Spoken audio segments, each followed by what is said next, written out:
اچھا چلیں ٹھیک۔ میں آج کا جو ٹاپک ہے اس کے حوالے سے ایک سوری ٹاپک کہہ رہا ہوں، ایک سوال آیا تھا، اس میں مفتی صاحب نے کہا تھا کہ اللہ تعالیٰ مشرک کو معاف کرنے کی قدرت رکھتا ہے، اور یہ بات تو ٹھیک ہے کہ مشرک کو معاف کرنے کی قدرت رکھتا ہے، لیکن کرے گا نہیں کیونکہ اس کو اصول کے خلاف ہے۔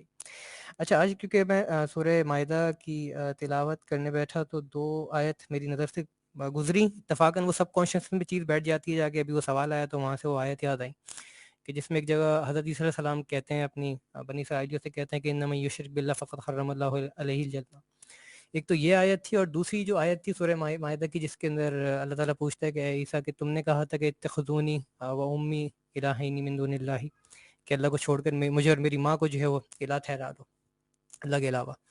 تو اس کے اوپر حضرت عیسیٰ علیہ السلام دلائل دیتے کہ نہیں، میں نے کبھی جب تک رہا ہوں ان کے درمیان ایسا میرا کوئی ارادہ نہیں تھا، اور جب مجھے تو نے اٹھا لیا اس کے بعد ان کا کیا معاملہ ہوا تو بہتر جانتا۔ اس کے بعد حضرت عیسیٰ علیہ السلام ایک کیس رکھتے ہیں، اس پہ کہتے ہیں ان تعذبہم فإنہم عبادک، کہ اگر آپ ان کو عذاب دیتے آپ کے بندے ہیں، وَإِن تغفر لهم فإنك أنت العزیز الحکیم، کہ اگر آپ ان کو معاف کر دیں تو یہ آپ کے جو ہے مطلب آپ جو ہے وہ عزیز اور حکیم ہے، عظمت بڑی مطلب زبردست ذات ہے اور حکمت والے۔ اچھا، یہاں پہ ایک چیز ریز ہوتی ہے کہ یہاں پہ حضرت عیسیٰ علیہ السلام ایک طرح سے اگر میں اس کے لیے سفارش لفظ استعمال کروں تو مجھے نہیں پتہ یہ لفظ درست ہے یا نہیں، اس کی بھی آپ تصحیح کر دیجئے گا۔ تو یہاں پہ یہ اشارہ نہیں ملتا کہ جنہوں نے عیسیٰ علیہ السلام کو یا ان کی ماں کو جو ہے وہ اللہ کے علاوہ الہ ٹھہرایا، اس کے لیے ایک طرح سے سفارش یہاں ہو رہی ہے کہ اللہ تعالیٰ اگر عذاب دے تو اس کے بندے ہیں، لیکن اگر بخش دے تو یہ اللہ تعالیٰ کی جو مطلب وہ حکیم بھی ہے اور عظیم بھی ہے، نہیں، ایسا نہیں زبردست ہے، بھی ہے۔ سفارش نہیں ہو رہی ہے۔ انبیاء علیہ الصلوۃ والسلام ہوں کو یہ پتہ ہے کہ اللہ تعالیٰ جو ہے وہ شرک کو معاف نہیں کرے گا۔ یہاں پر اللہ تعالیٰ کا جو یعنی قدرت کا جو اظہار ہے اس کا بیان ہو رہا ہے، بیان قدرت ہے یہ کہ وَإِن تَغْفِرْ لَهُمْ فَإِنَّكَ أَنْتَ الْعَزِيزُ الْحَكِيمُ۔ یہ جو عزیز کا لفظ ہے یہ صفت بتا رہی ہے۔ عزیز کس کو کہتے ہیں؟ آل مائٹی، اس کا انگریزی میں ہم ترجمہ کرتے ہیں، یعنی مکمل طاقت والا، اختیار والا۔ تو اس کا مطلب یہ ہوا کہ حضرت عیسیٰ علیہ الصلوۃ والسلام خدا کے اختیار کی بات کر رہے ہیں کہ آپ کے اختیار میں ہے کہ آپ چاہے ایسے لوگوں کو بھی بخش دیں، اور آپ اپنی حکمت کے مطابق آپ فیصلہ کریں۔ یہ سفارش نہیں ہو رہی ہے کہ آپ ان لوگوں کو معاف کر دیں۔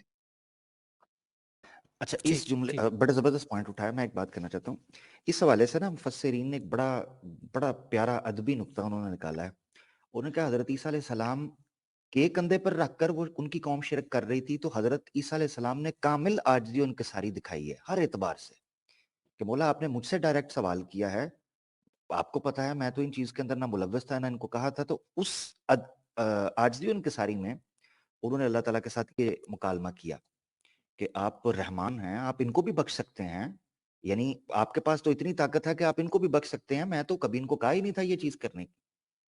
تو یعنی یہ سمجھیں کہ جیسے اللہ کی رحمت کو یا اللہ کے فضل کو آواز دینے کے مترادف ہے یہ جملہ ہے۔ جزاک اللہ۔ نہیں، جو صحیح تعبیر ہے نا عامر بھائی وہ یہی ہے کہ یہ اللہ تعالیٰ جی کی قدرت کا بیان ہے کہ زبردست۔ خدا کی قدرت میں ہے کہ وہ مشرک کو چاہے تو بخش دے۔ اور اسی جگہ سے جو علماء عقائد ہیں انہوں نے یہیں سے استدلال کیا ہے کہ مشرک کو معاف کرنا بھی خدا کی قدرت میں ہے۔ یہ نہیں کہا جائے گا کہ وہ خدا کی قدرت کے باہر ہے، اور اگر قدرت میں نہ ہوتا تو حضرت عیسیٰ علیہ الصلوۃ والسلام یہ نہ کہتے۔ یہ پوائنٹ ہے، ٹھیک ٹھیک چونکہ جو چیز ناممکن ہوتی ہے وہ انبیاء علیہ الصلوۃ والسلام کی زبان پہ جاری نہیں ہوتی۔ تو حضرت ہم یہ بات 100% کہہ سکتے ہیں کہ مشرک کو اللہ تعالیٰ بخشے گا ہی نہیں، یعنی کہ گارنٹیڈ ہے، اگر کوئی شخص جی ہاں، مشرک یہ مرا ہے اعلان ہے تو اس خدا کی کا، بخشش اور ہوگی لا نہیں۔ تبدیل لکلمات اللہ، خدا نے اعلان کر رکھا ہے کہ اس کے اعلانات بدلتے نہیں ہیں۔ یہ بات 100% کہی جائے گی۔ صحیح صحیح، یعنی کہ اگر کوئی شخص مشرک مرا ہے تو اس کے بارے میں ہم یہ طے کر لیں گے پہلے، یعنی کہ زبانی طور پہ بھی طے کریں گے کہ ہاں یہ شخص جو ہے وہ کفر کی بالکل، حالت میں اگر مرا ہے، کیونکہ ہمیں یہ معلوم ہے کہ ایک آدمی مشرک مرا ہے اور کوئی امکان نہیں ہے کہ وہ کفر پہ، وہ اسلام پر مرا ہو، تو وہ طے ہے اس کا جہنمی ہونا خدا کے حکم کے مطابق، اس میں کوئی تبدیلی نہیں ہوگی۔ ٹھیک ہے، جزاک اللہ، بہت بہت شکریہ۔ چلیں جی، اچھا حضرت، تو اس میں جی آپ ختم جی کرنے والے ہیں، بس میں یہ کہنے لگا تھا، جی یعنی چونکہ اللہ تعالیٰ اس کو معاف نہیں کریں گے، اس کا اعلان ہے، تو پھر اس کا مطلب یہ ہے کہ اللہ تعالیٰ خاص اس میں اہتمام کریں گے کہ کوئی انسان اگر جہالت کی وجہ سے پڑا ہے یا غلط فہمی کی وجہ سے پڑا ہے یا قصدن اس چیز کے اندر پڑا ہے، کیونکہ ایک بڑی تعداد ایسی ہے جن کو ہم مشرک کی کیٹیگری میں تو رکھتے ہیں، مگر ہوں ان کے پاس اس چیز کی جسٹیفیکیشن یہ ایکسپلینیشن ہی نہیں پہنچی کہ توحید حق ہے، شرک جو ہے وہ غلط ہے. ایسی صورت میں دیکھیں ایک بڑی اس تعداد تعلق سے اس تعلق سے ہمارے یہاں دو رائے ملتی ہیں. ایک رائے تو یہ ہے کہ جن تک کچھ نہیں پہنچا، یعنی وہ ان کو پتہ ہی نہیں ہے، تو ان کو بھی معاف کر دیا جائے گا.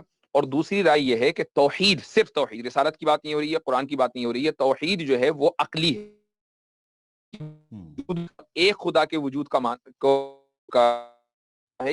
اس کی آپ اپنی عقل سے ہیں اور اپنی عقل آپ ان کو اپنی عقل خدا بھی آپ اس کا بھی اعتقاد کر سکتے ہیں. لہٰذا عقلی بنیادوں کے اوپر طے ہوگا، چاہے آپ تک میسج پہنچے نہ پہنچے، جہاں تک کہ توحید یا خدا کے وجود کا سوال ہے. باقی چیزوں کے بارے میں پھر بخشش ہوگی، دو رائے ملتی ہیں.